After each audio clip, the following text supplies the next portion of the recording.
নমস্কার। শুরু করতে চলেছি শ্রীকৃষ্ণ লীলা পুরুষোত্তম বইয়ের একাদশ অধ্যায়, বৎসাসুর এবং বকাসুর বধ। বজ্রপাতের মতো প্রচণ্ড শব্দ করে অর্জুন বৃক্ষ দুটি যখন ভূপতিত হল, তখন নন্দ মহারাজ সহ গোকুলের সমস্ত অধিবাসীরা তৎক্ষণাৎ সেখানে এসে উপস্থিত হলেন। এই দুটি বৃক্ষকে হঠাৎ সেভাবে পড়তে দেখে তারা অত্যন্ত আশ্চর্যান্বিত হলেন। তাদের পতনের কারণ খুঁজে না পেয়ে তারা হতভম্ব হয়ে গেলেন। উদুখলে রজুবদ্ধ অবস্থায় কৃষ্ণকে সেখানে দেখে তারা ভাবলেন যে এটা নিশ্চয়ই কোনো অসুরের কাজ হবে, তা না হলে এটা কি করে সম্ভব। তারা অত্যন্ত উদ্বিগ্ন হয়ে উঠলেন, কেননা শিশু কৃষ্ণকে সবসময় এই ধরনের অদ্ভুত সমস্ত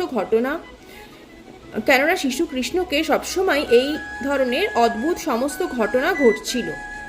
বয়স্ক গোপেরা যখন এইভাবে নানা রকম দুশ্চিন্তা করছিলেন, তখন সেখানে ক্রীড়ারত গোপ শিশুরা বলল যে উদুখলের সঙ্গে রজুবদ্ধ কৃষ্ণ সেই উদুখলের টানে সেই গাছ দুটি ভূপতিত করেছে। তারা বলল, কৃষ্ণ যখন এই দুটি গাছের মাঝখানে এসেছিল তখন সেই উদুখলটি সেখানে আটকে যায়। কৃষ্ণ তখন সেই দড়িটা টানতে থাকে এবং তার ফলে সেই গাছ দুটি সমূলে উৎপাটিত হয়।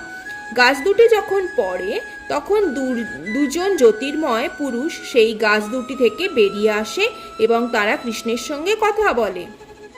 অধিকাংশ গোপেরাই শিশুদের এই কথায় বিশ্বাস করলেন না। তারা বিশ্বাসই করতে পারলেন না যে সেই রকম কিছু একটা ঘটা সম্ভব।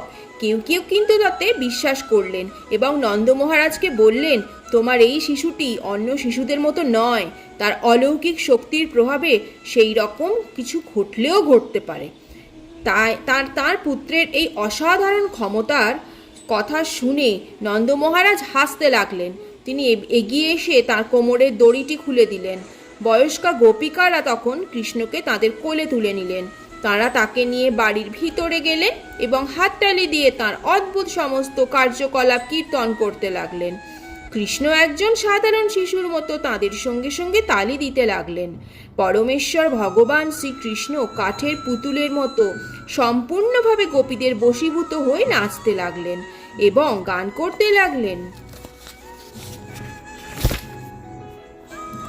মা যশোদা কখনো কখনো বসবার জন্য কৃষ্ণকে একটা কাঠের পিঁড়ি আনতে বলতেন। যদিও একটা শিশুর পক্ষে সেই কাঠের পিঁড়িটি ছিল অত্যন্ত ভারী, তবুও কোনো মতে কৃষ্ণ তার মায়ের কাছে নিয়ে আসতেন।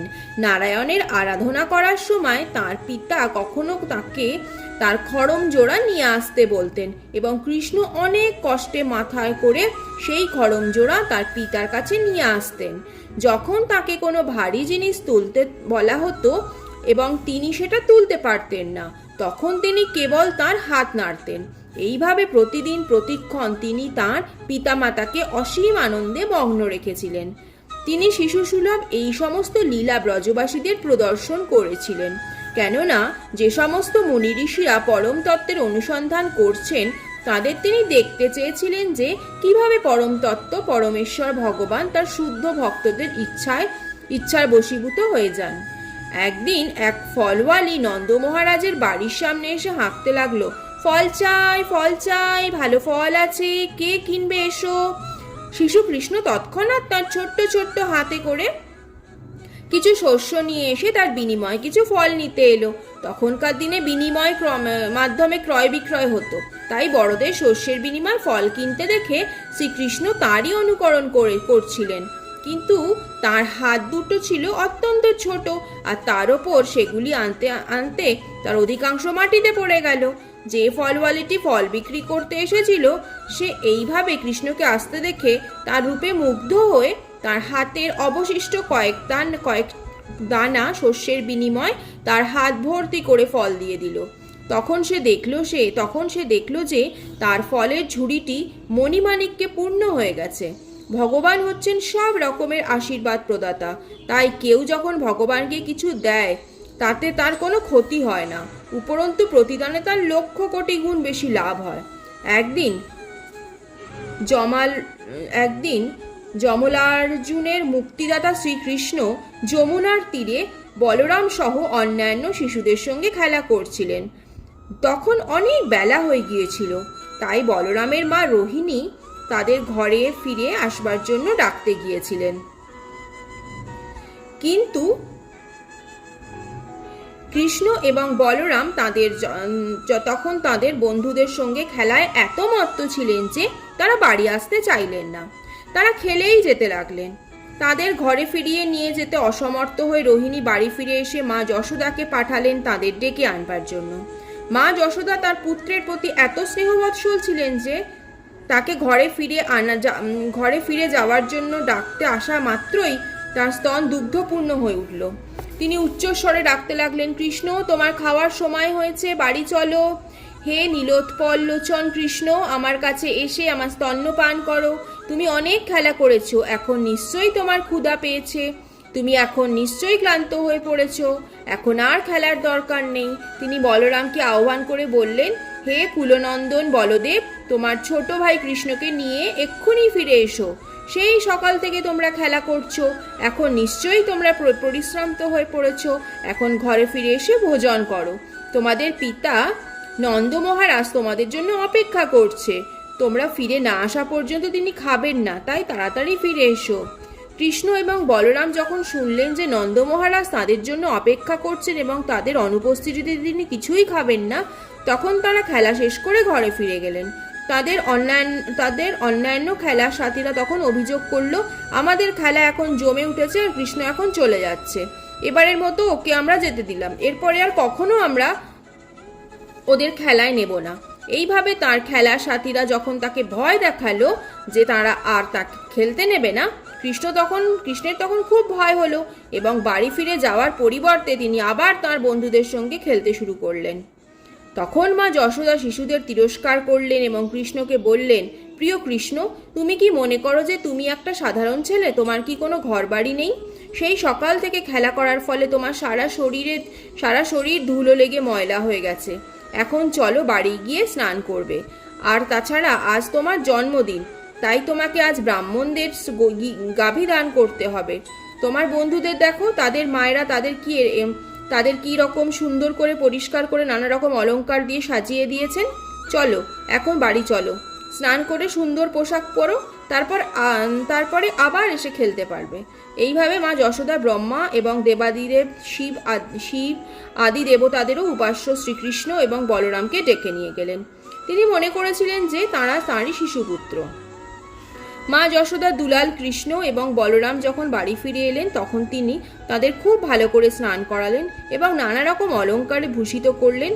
তারপর ব্রাহ্মণদের ডেকে তার পুত্রের হাত দিয়ে তার জন্মতিথি উপলক্ষে অসংখ্য গাভী দান করলেন। এইভাবে তিনি শ্রীকৃষ্ণের জন্মতিথি পালন করলেন।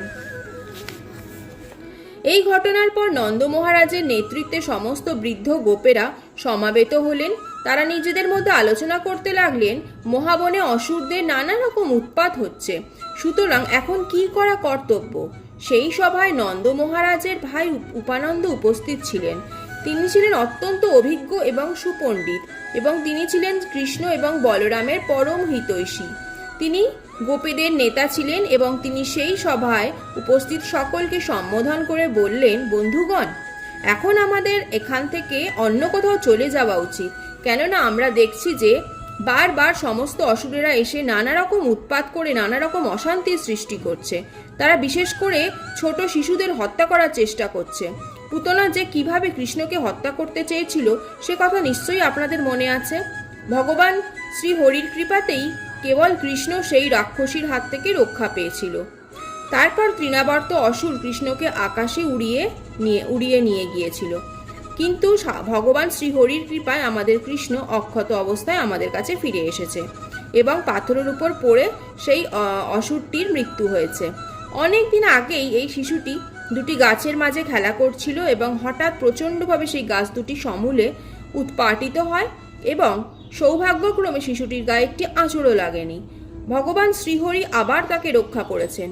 এই গাছের নিচে চাপা পড়ে এই শিশুটি এবং তার সঙ্গে ক্রীড়ারত অন্য কোনো শিশুর যদি মৃত্যু হতো তাহলে সে যে কি শোচনীয় অবস্থা হতো তা আপনারা একবার ভেবে দেখুন। এই সমস্ত ঘটনা বিবেচনা করে আমার মনে হয় যে এখানে থাকা আর নিরাপদ নয়। চলুন আমরা এখান থেকে চলে যাই। ভগবান শ্রীহরির কৃপায় আমরা নানা রকম দুর্যোগ থেকে রক্ষা পেয়েছি। এখন আমাদের সাবধান হওয়া উচিত এবং এই জায়গা ছেড়ে অন্য কোথাও গিয়ে বাস করা উচিত। সেখানে আমরা শান্তিতে থাকতে পারবো। আমার মনে হয় নতুন ঘাস এবং ঔষধিপূর্ণ বৃন্দাবন নামক বনে গিয়ে বসতি স্থাপন করলে সবচাইতে ভালো হবে। সেই স্থানটি আমাদের গোচারণের জন্য অত্যন্ত উপযুক্ত এবং আমরা সেখানে সপরিবারে খুব শান্তিতে বসবাস করতে পারবো। বৃন্দাবনের কাছেই রয়েছে অতি মনোহর গিরিরাজ গোবর্ধন। সেখানে নতুন ঘাস গজিয়েছে। আমাদের পশুগুলি সেখানে অতি আনন্দে চড়তে পারবে। সেখানে চলে গেলে আর আমাদের কোনো অসুবিধা হবে না। তাই আমি বলবো যে এক্ষুনি আমাদের সেই অতীব রমণীয় বৃন্দাবনের উদ্দেশ্যে যাত্রা করা উচিত, কেননা এখানে আর সময় নষ্ট করার কোনোই কারণ নেই। আসুন আমরা সকলে আমাদের গরুর গাড়িতে সব কিছু গুছিয়ে নিই এবং গরুদের সম্মুখ ভাগে রেখে আমরা যাত্রা শুরু করি। উপানন্দের কথা শুনে সমস্ত গোপেরা তৎক্ষণাৎ সম্মত হলেন। চলো এক্ষুনি আমরা সেখানে যাই। সকলে তখন তাদের গৃহস্থলীর সমস্ত আসবাবপত্র এবং বাসনপত্র গাড়িতে বোঝাই করে নিলেন এবং বৃন্দাবনের উদ্দেশ্যে যাত্রা শুরু করলেন। বৃদ্ধ, শিশু এবং স্ত্রীলোকেরা গাড়িতে করে চললেন এবং ধনুর্বাণ নিয়ে গোপেরা বাড়ির পিছনে পিছনে চলতে লাগলেন। সমস্ত গরু, ষাঁড় এবং বাছুরদের সামনে নিয়ে ধনুর্বাণে সজ্জিত হয়ে সিংহা বাজাতে বাজাতে গোপেরা চললেন। এইভাবে প্রবল শব্দ করতে করতে তারা বৃন্দাবনের দিকে যাত্রা করলেন। আর ব্রজাঙ্গনাদের বর্ণনা কে করতে পারে? তারা সকলে অতি সুন্দর বস্ত্র এবং অলঙ্কারে ভূষিত হয়ে গাড়িতে বসেছিলেন। তারা সকলেই কৃষ্ণের লীলাসমূহ কীর্তন করছিলেন। মা যশোদা এবং রোহিণী কৃষ্ণ ও বলরামকে কোলে নিয়ে একটা গাড়িতে বসেছিলেন। কৃষ্ণ ও বলরামের সঙ্গে কথা বলতে বলতে তারা গভীর আনন্দে মগ্ন হয়েছিলেন। তখন তাদের আনন্দোজ্জ্বল মুখমণ্ডল অপ্রাকৃত সৌন্দর্য ধারণ করেছিল। এইভাবে তারা বৃন্দাবনে পৌঁছালেন, যেখানে সকলেই নিত্যকাল অত্যন্ত সুখ এবং শান্তিতে বসবাস করে। তারা বৃন্দাবন প্রদক্ষিণ করলেন এবং সমস্ত গাড়িগুলিকে একত্রিত করে রাখলেন। যমুনার তীরে অপূর্ব সুন্দর গোবর্ধন পর্বত দর্শন করে তারা তাদের বসবাসের জন্য বাড়ি তৈরি করতে লাগলেন। সমবয়সী বালকেরা একত্রে ঘোরাঘুরি করছিল এবং শিশুরা তাদের পিতামাতার সঙ্গে কথা বলছিল। এইভাবে সমস্ত ব্রজবাসীরা গভীর আনন্দে মগ্ন হলেন।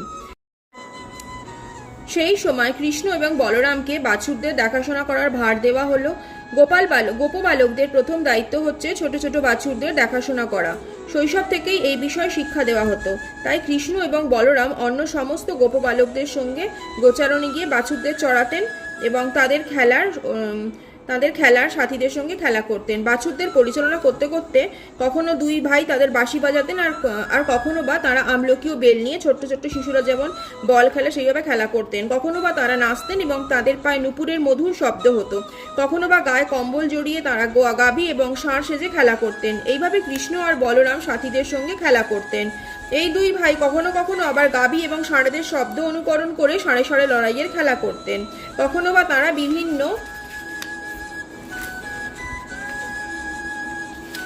পশু পাখির ডাক অনুকরণ করতেন। এইভাবে তারা সাধারণত মানব শিশুর মতো তাদের বাল্যলীলা উপভোগ করছিলেন। এইভাবে যখন কৃষ্ণ এবং বলরাম যমুনার তীরে খেলা করছিলেন, তখন বৎসাসুর নামে একটি অসুর কৃষ্ণ এবং বলরামকে বধ করবার জন্য একটি বাছুরের আকৃতি নিয়ে বাছুরের সঙ্গে মিশে গিয়েছিলেন। কৃষ্ণ কিন্তু তা বুঝতে পেরেছিলেন এবং তিনি তৎক্ষণাৎ সেখানে সেই অসুরের আগমনের কথা বলরামকে বললেন। দুই ভাই মিলে তখন সন্তর্পণে সেই বৎসাসুরের কাছে গেলেন এবং কৃষ্ণ তার পিছনের দুটি পা এবং লেজ ধরে ঘোরাতে ঘোরাতে সজোরে তাকে একটা গাছের উপর ছুঁড়ে ফেলে দিলেন। তাতেই অসুরটি প্রাণ ত্যাগ করে সেই গাছের উপর থেকে ভূমিতে নিপাতিত হলো। কৃষ্ণের খেলার সাথীরা যখন বিগত প্রাণ অসুরটিকে মাটিতে পড়ে থাকতে দেখলো, তখন তারা কৃষ্ণের বীরত্বে মুগ্ধ হয়ে বলতে লাগলো, খুব ভালো হয়েছে, খুব ভালো হয়েছে। স্বর্গের দেবতারা তখন মহানন্দে পুষ্পবৃষ্টি করতে লাগলেন।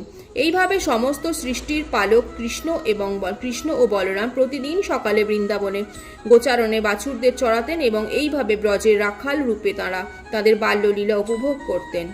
সমস্ত গোপবালকেরা প্রতিদিন গোবৎসগুলিকে জল খাওয়াবার জন্য যমুনাতে নিয়ে যেত। বাছুরিরা যখন জল খেত তখন তারাও জল খেত। একদিন যমুনার জল পান করে যখন তারা যমুনার তীরে বসেছিল তখন তারা একটা পাহাড়ের মতো বিরাট এক বক পক্ষী দেখতে পেল। এই অদ্ভুত দর্শন জন্তুটাকে দেখে তারা অত্যন্ত ভীত হলো। আসলে এটি ছিল বকপক্ষীর রূপধারী বকাসুর নামক কংসের এক বন্ধু। সহসা সেই মহাদৈত্য তার তীক্ষ্ণ চক্ষু দিয়ে কৃষ্ণকে আক্রমণ করে তাকে গিলে ফেলল। এইভাবে কৃষ্ণকে গিলে ফেলতে দেখে বলদেব সহ সমস্ত বালকেরা মৃতবৎ অচেতন হয়ে পড়ল। বকাসুর যখন কৃষ্ণকে গিলতে যাচ্ছিল তখন সে তার গলায় একটা প্রচণ্ড জ্বালা অনুভব করল। কৃষ্ণের দেহ নির্গত রশ্মি ছটার প্রভাবে তার গলা পুড়ে গেল। অসুরটি তাড়াতাড়ি কৃষ্ণকে তার মুখ থেকে ফেলে দিল এবং তার সুতীক্ষ্ণ চক্ষু দিয়ে খুঁচিয়ে খুঁচিয়ে তাকে মারবার চেষ্টা করতে লাগলো। সুতীক্ষ্ণ চঞ্চু দিয়ে খুঁচিয়ে খুঁচিয়ে তাকে মারার চেষ্টা করতে লাগলো। বকাসুর জানতেন না যে যদিও কৃষ্ণ নন্দ মহারাজের শিশুপুত্র রূপে লীলাবিলাস করছিলেন, তবুও তিনি ছিলেন ব্রহ্মাণ্ডের সৃষ্টিকর্তা, ব্রহ্মাণ্ডের আদি পিতা পরমেশ্বর ভগবান। সমস্ত দেবতাদের আনন্দের উৎস এবং সাধুদের পরিত্রাণকারী যশোদানন্দন তখন পর্বতাকৃতি বকপক্ষীটির চক্ষু ধরে তার সমস্ত গোপবালক সাথীদের সামনে একটি শিশু যেমন অনায়াসে একটি ঘাসকে দ্বিধাবিভক্ত করে ছিঁড়ে ফেলে, ঠিক সেইভাবে তার মুখটা ছিঁড়ে ফেলল। স্বর্গলোকবাসীরা আকাশ থেকে বকবিনাশক শ্রীকৃষ্ণের ওপর নন্দন বনজাত মল্লিকা পুষ্প বর্ষণ করলেন এবং দুন্দুবি ও শঙ্খধ্বনি করে স্তোত্র দ্বারা তার স্তব করতে লাগলেন। গোপবালকেরা যখন পুষ্পবৃষ্টি হতে দেখল তখন এবং দিব্য বাদ্যসহ দেবতাদের মধুর স্তব শুনতে পেল তখন তারা অত্যন্ত বিস্মিত হলো। কৃষ্ণকে অক্ষত অবস্থায় দেখে বলরাম সহ তারা সকলে এত আনন্দিত হলো যে মনে হলো যেন তারা নবজীবন লাভ করেছে। কৃষ্ণকে তাদের কাছে আসতে দেখে তারা সকলে একে একে সেই নন্দনন্দনকে আলিঙ্গন করে তাদের বুকে ধরে রাখল। তারপর তারা সমস্ত গোবৎসদের একত্রিত করে ঘরে ফিরে এলো।